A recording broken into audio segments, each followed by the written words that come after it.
Live TV, सच सबसे आगे।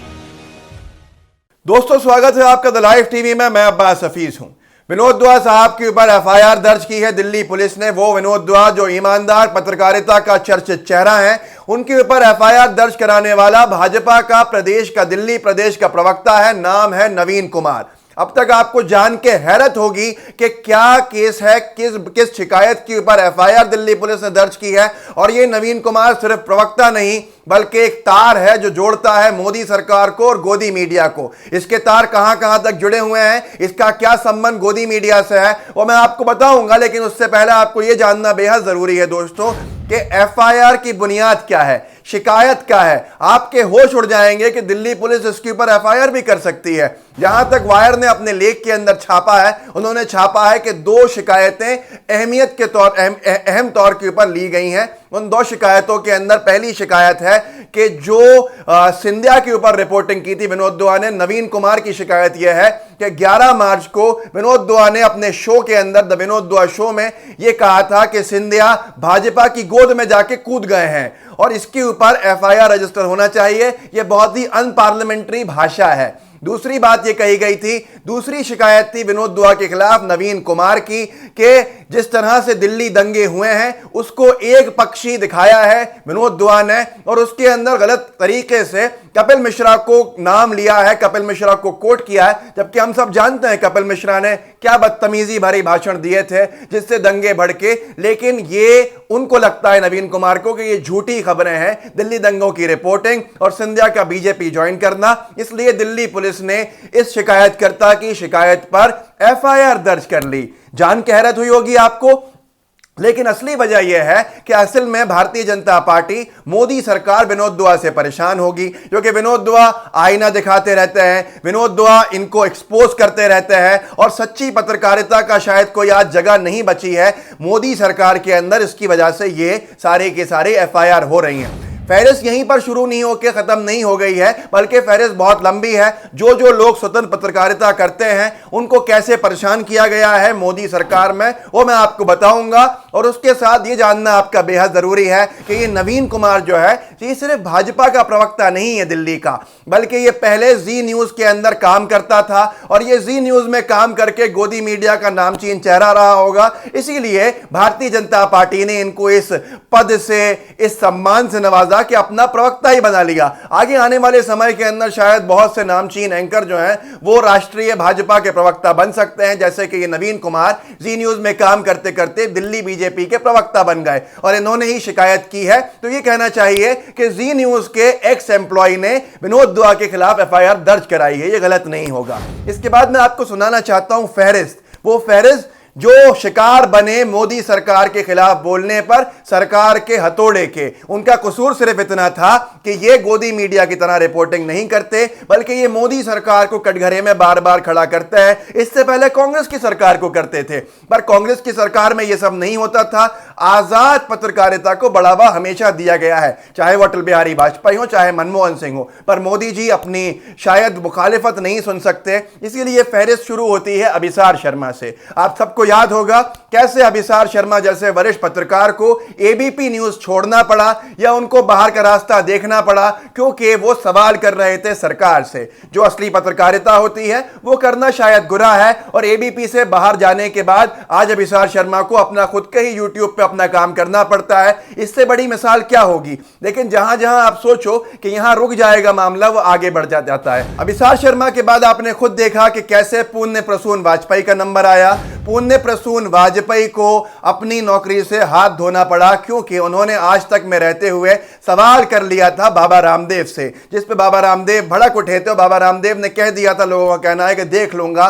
कुछ ही दिनों के अंदर अगले ही दिन उनको अपनी नौकरी से हाथ धोना पड़ा और आज तक छोड़कर वो एबीपी के अंदर जुड़े और एबीपी में उनको नई नौकरी मिली। वहां उन्होंने मास्टर स्ट्रोक शुरू किया। पर एक बात है, सच्ची पत्रकारिता कभी घुटती नहीं है। उन्होंने वहां पर भी एक्सपोज कर दिया छत्तीसगढ़ की एक महिला जिसका इंटरव्यू, जिससे बातचीत मोदी जी ने की थी और वो बहुत सी अपनी कमाई कैसे उसकी शुरू हुई, वो पूरा प्रोपेगेंडा जो था उसको एक्सपोज कर दिया। मास्टर स्ट्रोक में पुण्य प्रसून वाजपेयी ने अगले ही दिन उनको एबीपी से से भी निकलना पड़ा और एबीपी से भी बाहर का रास्ता देखना पड़ा।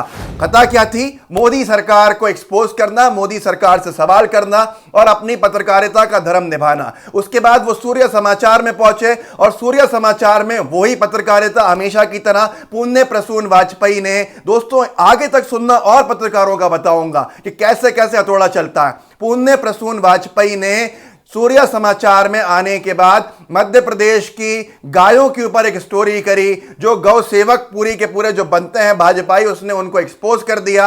मध्य प्रदेश में शिवराज सरकार थी, भाजपा की सरकार थी, लिहाजा हुआ यही कि कुछ ही दिन के अंदर उनको सूर्य समाचार से बाहर का रास्ता दिखाना पड़ा और उसके बाद वो खुद आज अपने आप को सोशल मीडिया पे ही काम करने के लिए रिस्ट्रिक्ट रखते हैं, क्योंकि वो कहीं और काम नहीं कर सकते, नहीं तो मोदी सरकार वहां से भी उनको हटवा देगी।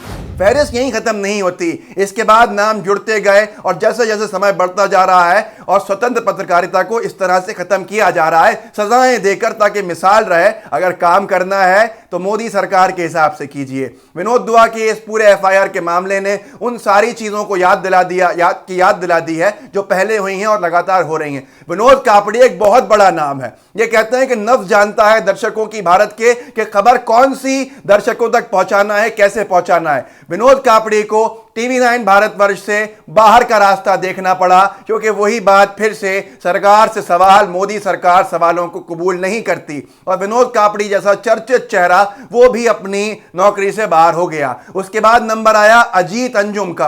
अजीत अंजुम वरिष्ठ पत्रकार, आप सब जानते हैं, और बहुत ही अच्छा बोलने वाले, पत्रकारिता पे बहुत अच्छा होल्ड। टीवी 9 भारतवर्ष की लॉन्चिंग के साथ, जो हिंदी चैनल के रूप में हुई थी, उसके साथ उनकी टीवी 9 भारतवर्ष में पारी शुरू हुई थी और टीवी 9 भारतवर्ष से उनको बाहर का रास्ता देखना पड़ा। जैसे ही मोदी सरकार दोबारा आई और उनकी छुट्टी कर दी गई, क्योंकि ये सख्त सवाल पूछ रहे थे और सरकार को अनकंफर्टेबल सिचुएशन में ला रहे थे। सरकार की गलतियों पर सवाल पूछना ये पत्रकारिता का धर्म होता है।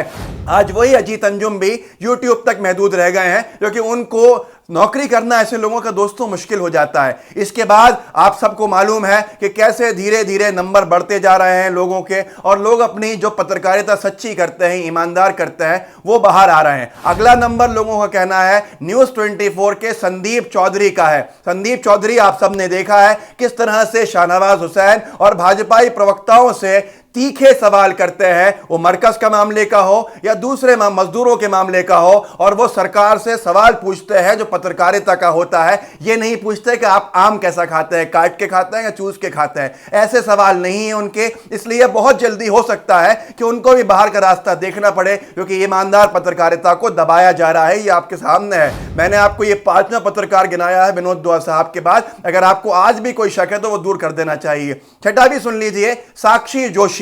साक्षी जोशी युवा पत्रकारों के अंदर वो नाम है जो सख्त सवाल हर पार्टी से पूछने के लिए जानी जाती हैं, हर तीखे सवालों के लिए जानी जाती हैं, सच्ची पत्रकार जैसे होती है वैसे हैं। साक्षी जोशी को न्यूज़ 24 से ऑफ एयर कर दिया है, क्योंकि मोदी सरकार को खटक रहा है शायद उनकी पत्रकारिता भी। धीरे धीरे ऐसे पत्रकारों को सजा मिल रही है। तो इन सबको सीधे सीधे नसीहत दी जा रही है कि इनकी तरह पत्रकार मत बनो ईमानदार, बल्कि अर्नब गोस्वामी, सुधीर चौधरी, दीपक चौरसिया, इनकी तरह चाटुकारिता में लगो। उसी को एंटरटेन करेगी मोदी सरकार। सरकार से सवाल आपका अधिकार शायद नहीं है, लेकिन हम सवाल पूछेंगे और ये लोग भी अपनी नौकरियां गवा गवा के भी सवाल पूछ रहे हैं। यह है सच्ची पत्रकारिता, यह है सच्चा जज्बा। और आप दोस्तों, आपको मालूम है, अगर विनोद दुआ के ऊपर एक ऐसी खबरों के ऊपर जो झूठी भी नहीं है एफआईआर हो सकती है, तो मुझे लगता है दीपक चौरसिया जी के ऊपर हर रोज एफआईआर होनी चाहिए। कल ही गर्भवती हथनी की हत्या को मुसलमान युवकों से जोड़ दिया था, ट्विटर के ऊपर ट्वीट किया था, जिसको बाद में शायद डिलीट भी करना पड़ा, जो कि पूरा का पूरा गलत था।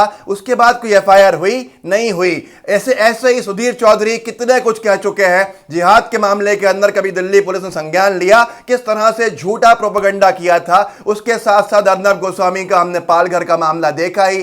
भारतीय जनता पार्टी ऐसे लोगों को क्यों बढ़ाती है? वहीं जो हमारे एनडीटीवी के मालिक हैं रॉय साहब, उनको आपने देखा ही किस तरह से ईडी के छापे पे छापे पड़े और उनको यहां तक कि उनको, उनकी पत्नी को एयरपोर्ट से रोक दिया गया था कि आपको बाहर जाने की सरकार से अनुमति नहीं है। और इसी तरह से रवीश कुमार पे आए दिन हमले हैं। रवीश कुमार जिनको भारत के अंदर गालियों का सामना करना पड़ रहा है अनभक्तों की वजह से, वही Ravish Kumar Ramon Magsaysay award जीत कर आता है, जो सबसे बड़ा अवार्ड कहलाता है साउथ एशिया का या क्यों कह लें कि एशियन कंट्रीज का। ऐसे लोगों को आज मोदी सरकार बाहर का रास्ता दिखाने के लिए इनकी संस्थाओं को मजबूर करती है। अगर आपको अभी भी लगता है कि हम बहुत स्वतंत्र हैं तो ये दोस्तों आपकी बेवकूफ़ी कहूँगा या हमारी मूर्खता कहूँगा या हमारा अनअवेयर होना कहूँगा।